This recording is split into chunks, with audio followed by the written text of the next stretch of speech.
주 안에 사랑하는 의정부 비전교회 성도 여러분 반갑습니다. 1월 25일 수요일, 오늘 우리에게 주시는 하나님의 말씀은 사무엘상 2장 12절에서 21절까지의 말씀입니다. 본문의 말씀을 봉독하겠습니다. 엘리의 아들들은 행실이 나빠 여호와를 알지 못하더라. 그 제사장들이 백성에게 행하는 관습은 이러하니 곧 어떤 사람이 제사를 드리고 그 고기를 삶을 때에 제사장의 사환이 손에 3살 갈고리를 가지고 와서 그것으로 냄비에나 솥에나 큰 솥에나 가마에 찔러 넣어 갈고리에 걸려 나오는 것은 제사장이 자기의 것으로 가지되 실로에서 그곳에 온 모든 이스라엘 사람에게 이같이 할 뿐 아니라 기름을 태우기 전에도 제사장의 사환이 와서 제사 드리는 사람에게 이르기를 제사장에게 구워드릴 고기를 내라. 그가 내게 삶은 고기를 원하지 아니하고 날 것을 원하신다 하다가 그 사람이 이르기를 반드시 먼저 기름을 태운 후에 내 마음에 원하는 대로 가지라 하면 그가 말하기를 아니라 지금 내게 내라. 그렇지 아니하면 내가 억지로 빼앗으리라 하였으니 이 소년들의 죄가 여호와 앞에 심히 크면 그들이 여호와의 제사를 멸시함이었더라. 사무엘은 어렸을 때에 세마포 에봇을 입고 여호와 앞에서 섬겼더라. 그의 어머니가 매년 드리는 제사를 드리러 그의 남편과 함께 올라갈 때마다 작은 겉옷을 지어다가 그에게 주었더니 엘리가 엘가나와 그의 아내에게 축복하여 이르되 여호와께서 이 여인으로 말미암아 내게 다른 후사를 주사 이가 여호와께 간구하여 얻어 바친 아들을 대신하게 하시기를 원하노라 하였더니 그들이 자기 집으로 돌아가매 여호와께서 한나를 돌보시사 그로 하여금 임신하여 세 아들과 2딸을 낳게 하셨고 아이 사무엘은 여호와 앞에서 자라니라. 아멘. 모든 일에는 원인이 있고 이러한 원인 없이는 어떠한 결과도 일어나지 않는다라고 하는 것을 두고 인과관계라고 합니다. 오늘 본문의 내용 속에도 이러한 원인과 결과의 인과관계가 나타나고 있습니다. 우리 이를 인지하면서 오늘 본문을 함께 살펴보기 원합니다. 본문의 시작은 제사장 엘리에게 아들들이 있었는데 그들에게 심각한 문제가 있었음을 알려줍니다. 제사장은 하나님 앞에 거룩하게 구별된 존재이고 제사장들에게는 흠이 있어서는 안 되었습니다. 또 제사장은 아버지에 이어 세습이 되었는데 그 이유는 아론의 자손들만이 할 수 있었기 때문입니다. 그러니까 제사장 엘리의 아들들도 이스라엘의 제사장들이었습니다. 그런데 본문 12절을 보면 엘리의 아들들은 행실이 나빠 여호와를 알지 못하더라 라고 밝히고 있습니다. 일반적으로 생각할 때 하나님을 알지 못하여 행실이 나빴다라고 하는 인과관계가 되어야 할 것 같은데 본문은 그들의 행실이 나빴고 이로 인해 하나님을 알지 못하였다라고 말씀해 줍니다.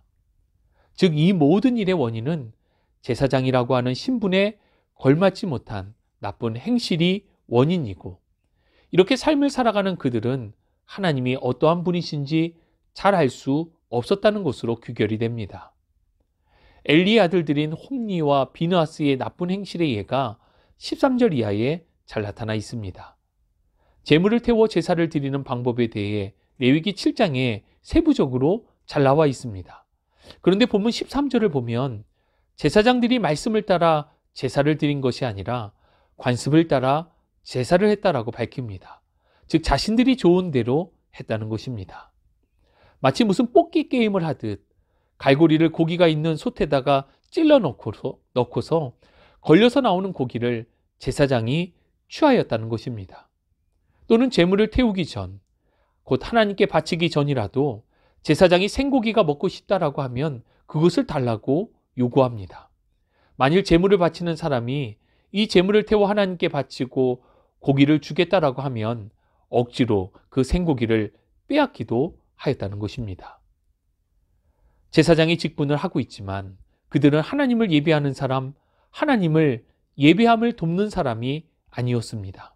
오히려 예배를 방해하고 악행을 일삼는 장소가 성막이고 악행을 행하는 때가 예배의 때였던 것입니다. 17절은 이들에 대하여 이렇게 평가하고 있습니다. 이 소년들의 죄가 여호와 앞에 심히 크면 그들이 여호와의 제사를 멸시함이었더라.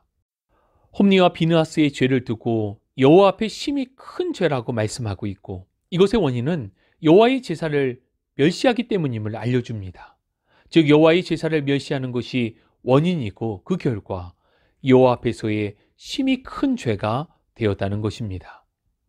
홈리와 비느하스의 대조적인 인물이 이어 18절 이하에 등장하는데 바로 한나의 아들 사무엘입니다. 18절, 사무엘은 어렸을 때에 세마포 에봇을 입고 여호와 앞에서 섬겼더라. 세마포 에봇은 제사장이 입는 옷입니다. 민수기 4장을 보면 본래 성막을 섬기는 모든 사역은 30세 이상이 되어야 가능했습니다. 그런데 사무엘은 어린 나이임에도 세마포 에봇을 입고 제사장 사역을 감당하고 있는 것입니다. 이는 아마도 사무엘이 나실인으로 드려졌기 때문으로 보입니다. 그는 나실인으로 드려진 순간부터 평생의 제사장직이었던 것입니다. 그런데 엘리의 아들들은 제사장임에도 세마포 에봇을 입지 않습니다. 반면 사무엘은 세마포 에봇을 입었다라고 표현하고 있는데, 이것은 그들이 예배에 대한 태도가 달랐음을 대조적으로 보여주고 있는 부분입니다. 또 하나님께서 인정하는 제사장은 엘리의 두 아들이 아니라 사무엘이었음을 보여주는 말씀이기도 합니다. 17절에 엘리의 두 아들은 여호와의 제사를 멸시함으로 여호와 앞에 심히 큰 죄를 지었습니다. 반면에 18절에 사무엘은 세마포 에봇을 입고는 여호와 앞에 섬기는 자였습니다. 외형적인 직분은 모두 제사장이었지만 하나님 앞에서 사무엘은 섬기는 자였고, 홈리와 비느하스는 심히 큰 죄를 짓는 자였음을 대조하여 보여주고 있습니다. 19절 이하를 보면 한나와 엘가나가 매년 제사를 드리기 위해 성막을 방문하였고, 그곳에 이를 때마다 어린 사무엘에게 옷을 가져다 주었습니다. 주신 하나님의 은혜를 기억하며 하나님께 약속한 것을 지키며 예배하는 한나와 엘가나를 엘리가 축복하였습니다. 이 아이, 곧 드려진 사무엘 외에 다른 후사를 주시기를 원한다라고 하는 축복이었습니다. 그가 축복한 그대로 하나님께서는 한나를 돌보시고 그녀에게 3명의 아들과 2명의 딸을 주셨습니다. 19절 이하의 한나와 엘가나의 이야기에도 인과관계가 담겨져 있습니다. 한나와 엘가나가 기꺼이 하나님께 서원한 것을 지키며 그렇게 예배의 자리에 머물자 하나님께서는 21절 한나를 돌보셨고 그녀에게 5배의 자녀로 축복해 주셨습니다. 오늘 본문은 너무도 상반되는 인물들과 그들의 삶의 태도가 어떠한 결과로 나타나는지를 보여주고 있습니다. 마태복음 7장 16절, 그들의 열매로 그들을 알지니 가시나무에서 포도를 또는 엉겅퀴에서 무화과를 따겠느냐라고 말씀합니다. 우리 모두가 불완전한 죄인이기에 어떤 사람을 평가하는 것은 온전할 수 없고 바람직하지도 않습니다. 그러나 한 가지 구별할 수 있는 잣대를 주셨는데 그 사람의 삶의 태도와 삶의 열매를 통해 그 사람이 어떤 사람인지 알 수 있다는 것입니다. 결국 속에 있는 것이 말과 행실을 통해서 드러나게 된다는 것입니다.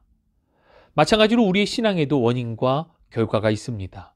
우리 주 예수 그리스도를 믿음으로 우리는 구원을 받았습니다. 구원받은 사람은 믿음을 따라 삶의 태도와 열매를 통해 하나님의 영광을 나타내게 됩니다. 주 안에 사랑하는 여러분, 심은 것을 거두는 것이 자연의 법칙이고 하나님의 법칙입니다. 심지 않고 거두는 법은 없습니다. 오늘 우리의 삶을 통해서 무엇을 심고 계십니까?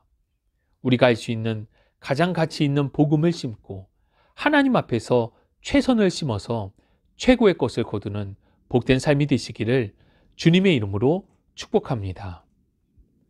참 좋으신 아버지 하나님 감사합니다. 모든 것이 하나님의 은혜임을 고백합니다.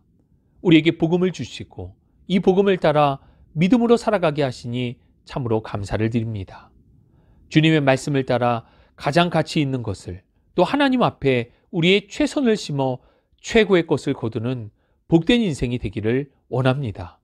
우리를 그 은혜 안에 붙드시고 인도하여 주옵소서. 함께 하심을 믿고 감사드리며 우리 구주 예수 그리스도의 이름으로 기도합니다. 아멘.